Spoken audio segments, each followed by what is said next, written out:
जीवन में हम कई लोगों से मिलते हैं। आप भी ऐसे कई लोगों से मिले होंगे जिन्होंने स्वयं को असफल मान लिया, निराश हो चुके, जिन्होंने ये स्वीकार कर लिया है कि इस जीवन में उनसे कोई कार्य हो ही नहीं पाएगा, वो कुछ कर ही नहीं सकते, किसी कार्य के वो योग्य ही नहीं।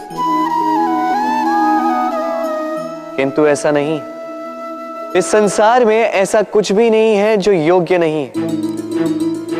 कोई ऐसा अक्षर नहीं है जो किसी मंत्र का भाग ना, कोई ऐसी जड़ी बूटी नहीं है जो औषधि ना, कोई ऐसा विष नहीं है जो समय आने पर अमृत ना बन जाए। और इसी प्रकार कोई व्यक्ति अयोग्य नहीं होता, उसे अयोग्य बनाती है उसकी सोच। इसलिए स्वयं को जानो, जान जाओगे कि आप क्या हो। अपने अंतर मन को जगाएं। आप देखेंगे कि जिस संसार की नींव ही बनी है आशा से, उस संसार में निराशा, हताशा और हार जैसा कोई भाव अस्तित्व ही नहीं रखता। हम मनुष्य साथ रहते हैं, आनंद पीड़ा मिलजुल कर बांटते हैं, समय पड़ने पर सहायता देते हैं, सहायता लेते भी हैं। किंतु क्या सदा सहायता लेना उचित है? अब आप में से कुछ कहेंगे बिल्कुल उचित है, इसमें बुरा ही क्या है, मनुष्य ही तो मनुष्य के काम आएगा।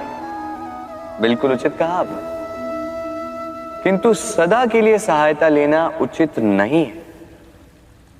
कारण, यदि बात बात पर सहायता लेने का अभ्यास हो गया तो आप स्वयं दुर्बल होते जाएंगे। स्वयं का एक मार्ग बनाना छोड़ आप बात बात पर दूसरों से सहायता मांगे। दूसरी बात, सहायता के साथ जुड़ा आता है उपकार का भार, तो जिससे सहायता ली है उसके समक्ष झुककर रहना होगा।